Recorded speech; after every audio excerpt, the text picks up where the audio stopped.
very warm good afternoon to all of you. Uh, when we speak about blockchain, the first question that comes to our mind, is it a myth? Is it practical? Is it one of those ideas which come once in a while and we will forget about it? I think we don't know which way it will go. But the reality is, this animal called blockchain, whether you call it a technology which is going to drive individual efficiencies, or whether it is going to bring about a greater collaboration between either like-minded or even competing entities, the jury is yet to come out. So I would just take you through very quickly about what we believe, what is the role that tech has been playing in the banking industry to begin with, and therefore the impact of that in the business models when it comes to banking as we perceive it. It is something which is more personal and our organizational's view. I'm sure, like similar to various other business models, things are pivoting even as we speak. This has been our evolution till now. If you look at the early, and I'm not talking about very much, this is more from the time the old private age banks and the new private age banks started playing this role. That the first part, which was driven by distribution. Earlier, the epitome of distribution was the number of branches that any bank would have. It changed. The regulator was extremely stingy when it came to giving licenses in that period, and that's where technology started playing a big role. Whether you call it the ATMs, core banking, which brought about a network of for the employees, and internet banking as an access of your banking services from the comfort of your home. That was the first era, which brought and technology started becoming center stage. It also meant automation and a great degree of efficiency, where tech was, I would call it, the classic backroom boys, making it a reality. It moved into the world of products on the business side. We call it the products and the consumer story. The linkages became much more. From an inanimate thing, it became a much more valuable story. And data started playing a role. So it's not that data is a new animal. It has been there for quite some time, whether you have a database which is classically OLAP-driven, standalone, but brings in all the, marries your systems and starts giving a single view. Started with simple MIS, became decision supporting systems to the extent of even building models. So that was the second era. And on the tech side, you are talking about virtualization, not cloud, but early stage virtualization. And banks started using it again, automation, efficiency, making things faster and faster. As we speak, from 15 onwards, we have been in the world of digital, where things are becoming a bit more nebulous. The definition of digital for each one of us is very different. We look at it from our own perspectives and we see how to want to play that game. But what is reality is this combination, like the Brahma, Vishnu, Mahesh, we have this trio of mobile phones becoming cheaper and powerful. So for a change, the technology that is available to the consumers is either as good or sometimes even better than what organizations have. The second is cloud, what used to be our primary source of strength, which is our data center and the infra that we used to create, is suddenly becoming commoditized. Commoditized and much better, much secure, ability to plug in. So these are the two things. And the third, what both of them create together, which is the data exhaust. Every transaction that you do, which used to be a classic end-of-day process, in the second leg started becoming instantaneous, started creating value of its own. In the earlier presentation, you're watching the Huawei guys, whether it's a machine language or an AI, starts becoming valuable when you're able to play around with that data. So that's the era. And what is it going to be now? Is it going to be what we spoke about the AI? Are the machines going to start thinking for themselves? Or is it this ability of blockchain? So if you notice all the three, they were in the world of organization or the enterprise as the center and trying to deliver value. But as we're getting to the next phase, is it going to go beyond us? So that's the big debate as far as blockchain is concerned, and that's where I think it's coming in. For us, blockchain is not cryptocurrency. At least we have not been thinking it that way. The regulator has made sure, while it has its own potentials, whether it's we do not think of it as a cryptocurrency. For us, it is an underlying distributed ledger, one more technology which is being made available to the community of banking. And why would the banking alone, but the various stakeholders that are involved, and wherein participants who are working on a sequential model can suddenly become working on a shared model at a much larger scale. So your ability to access, view, confirm, at the core of it still lies transactions, still lies authenticity, still lies assets which can be tracked. So while the world will talk about blockchain coming in as killing the intermediary altogether and making a P2P transaction or a B2B transaction independent of all of us involved. Very, very enigmatic and classic assumption. But I think some of the guys, or the various players in the world will be picking it up as, what is it that you can do? What is it that you can do to dramatically change the way you operate at the efficiency level and the way you operate at the business model level? So at the logical level, greater transparency, hopefully lesser frauds, much faster, efficiency and speed. Again, I like to talk about the trade story, because that's where we are able to see money flowing there. So the increased efficiency and speed of some of the transactions, dramatic amount of reduction of cost, because you're not actually building pipes, you're using a combined, the Uberization, if you have to say, as we become, whether it's a cloud or a hybrid cloud, using multiple data centers. And then finally, trust, because there is only one single source of truth. Those are the underlying principles of a DLT that we would like to build on. What is it changing, and which is the core point? Is banking going to get impacted? Why banking? Would industry get impacted because of some of these issues? This is what I was speaking about. The early phase was driven by the enterprise. If you have to go back to theory, it is a Michael Porter's law of competitive advantage. How good can you be? Where are you positioned? Which markets are you operating on? So this was primarily, and on the technology part of it was centralization. We moved into the second one, where we are deciding whether we should be in bed with people like the Googles and the WhatsApps, or should we be competing with them? How do we coexist with platform players like the Paytms of the world? What is it that they bring to the table? So that's in my mind. Enterprise still continues to be strong, but you're starting to talk to the various other players. The third world, which is in theory a comprehensively decentralized, driven by the participants rather than by the middleman, is what blockchain is all about. Now, is that where we are going? How would we be ready for ourselves? What is it that we will do is what we want to check. Quick example, a typical enterprise would be a bank like ours, which is driven by regulation. Regulation provides trust, and there is this constant, so at the end of the day, we are one of the biggest intermediaries that you can ever see. Take savings, use that as a capital, and lend it, and basically make money of the spread. And there is a lot of this transaction in the third-party world which comes in. P2P lending, the regulator has approved that, but it's still a network-based model, wherein you're still talking about middlemen coming and putting together the Uberization equivalent in the banking world. So we can see how it is progressing. We are seeing the ups and downs in various markets. Banks like us will be watching it very closely. Would we apply for a license? Would we take it or not? $1 billion question. Finally, the crypto lending part of it. Can this entire story be put on a blockchain platform, and thereby be, can there be a lending mechanism which can be built around it? Can that token, or can those coins, or the assets which are getting digitized, can you build a collateralized asset model that we can go? Some early steps we are seeing in the European markets, but still very, very early. They're just checking it out. Maybe they will pivot as we go along. So that's what we are seeing. For banks like us, we have been able to straddle the first and the second part. We are recognizing the fact that we'll have to coexist with the second. But as far as the third one is concerned, it will still be seen as a technology that we would like to use and pick up the elements of it, and not actually getting into cryptocurrencies, going into this high energy consumption modules, or looking at a consensus mechanism, which is what is the heart of it. So how do you modify it? So technically speaking, banks will not be playing the blockchain game. It will be more a modified algorithmic and a tech kind of a game which will get played out. And this is what is happening. I mean, it's not something, we are not doing anything from scratch. This is not a 0 to 1 kind of a model. People are experimenting. We are in that first phase. So these are the consortiums that are getting formed, and that's the operative word. From an enterprise, you're getting into consortium. Like-minded people, both within the banking industry and within the various other ecosystem partners, whether it be logistics, whether it be the government, when it comes to customs, or whether it comes to shipping companies. I think how do you build that consortium is a big story. Easier said than done. It's a struggle when you want to come and set up standards and interoperable guidelines, which are some of the bigger issues. And how can multiple banks which think at a local optima or a primary efficiency, how can they bring in, put a collective good? But we have seen Aadhaar, we have seen NPCI playing some really good models, and there is something which we believe could work.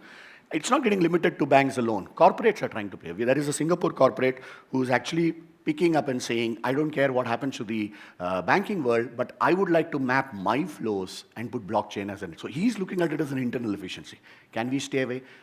So we are seeing this happening in the commodity sector, whether it be oils, the auto industry, where there is the differentiation is not mega. The pricing is not a big deal. there again blockchain is coming in. So what you're sensing is anything which is commoditized, large, very low margin, very fast movement, going into a consortium story once again. Government, mixed reactions. Ideally, we're having a chat with Mr. Nandan Nilekani in one of the conferences and said, if you had a choice, would you have built the Aadhaar system on a blockchain? 100%. I mean, that's how it would have worked. I mean, look at some of the controversies. But trying to rebuild that engine once again on a technology which is still sort of finding its feet would be a different ballgame. But that's one story. So can the government start at least putting those assets which are undisputable? Ability to distribute DBT. Can we assert that this particular land belongs to so-and-so? So I think this ecosystem will also fall in place. Again, some discussions with government. They're watching it carefully. They're saying, let some of the early shoots happen. We will step in at the right time and play a role. As far as we are concerned, at least from a banking and a trade perspective, we want customs and we want the excise duty departments to come in because they form a very big chain in the entire story. So how do we do that? How do we influence that? And this is happening again in Europe. E-Trade Connect does not facilitate transaction. It's just an authentication mechanism. And finally, third parties. The tech companies are trying to, this is again a one-upmanship. This is how this entire model works. Starts as an open source. Some of the big guys try to get into it, try to navigate the discussion and the direction, and that will keep happening. So which amongst these will drive? Is there a one-upmanship happening? Will it be a much more open?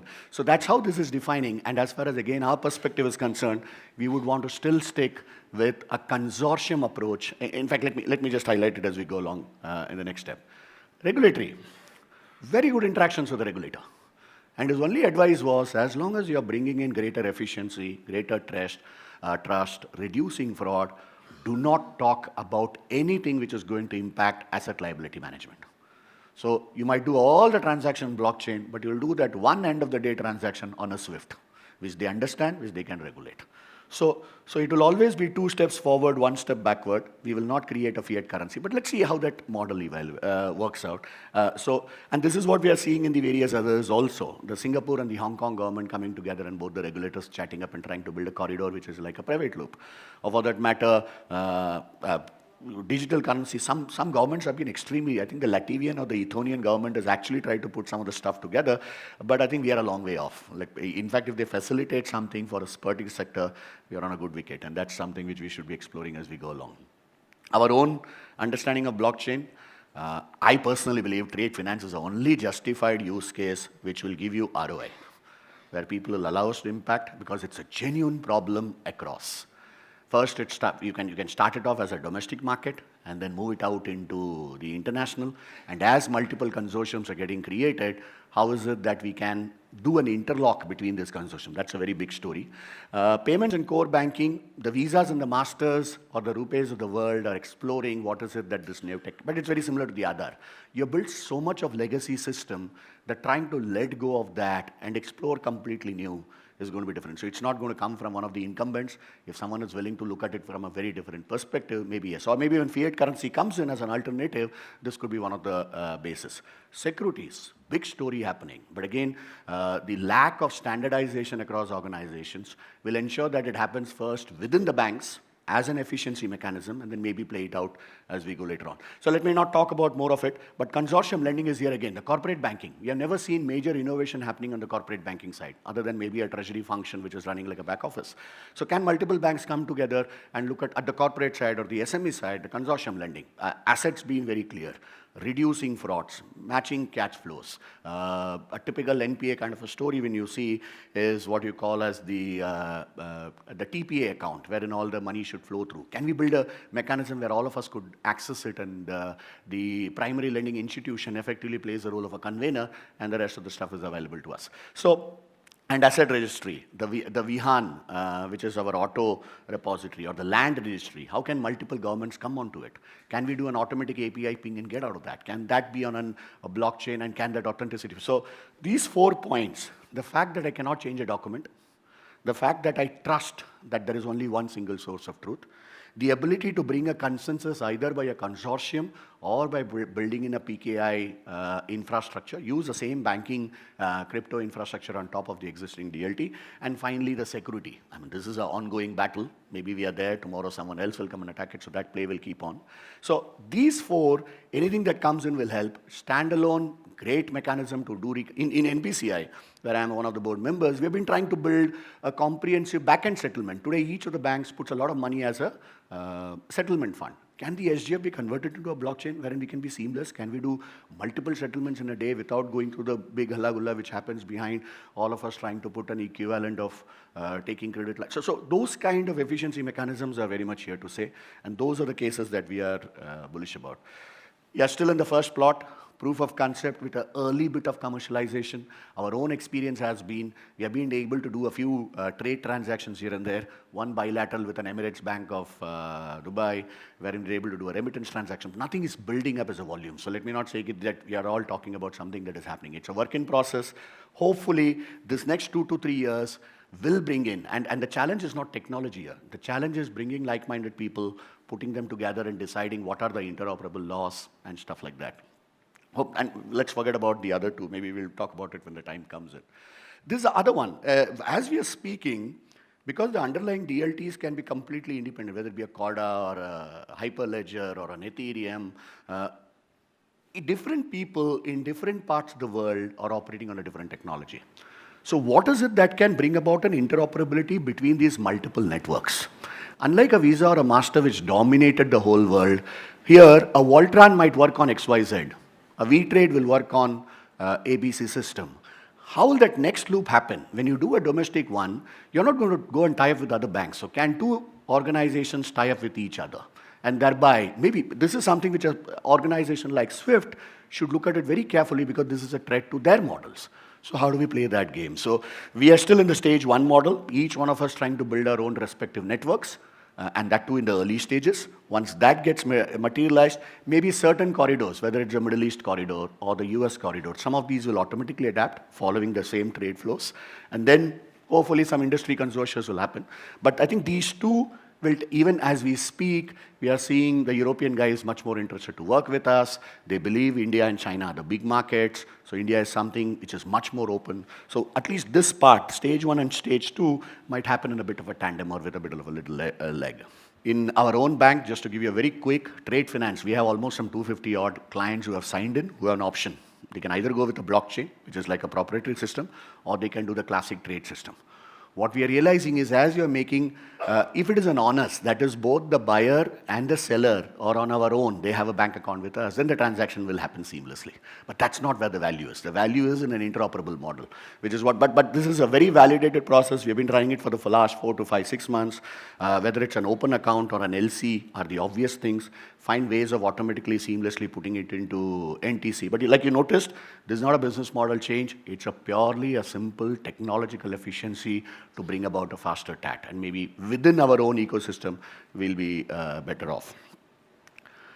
What are we trying to do, which is similar to the others, is to bring like-minded people come together. So 11 of our banks have come together. We are in very hot discussions. I think some of us are within this room. Each one of us trying to interpret it the way they want to drive it.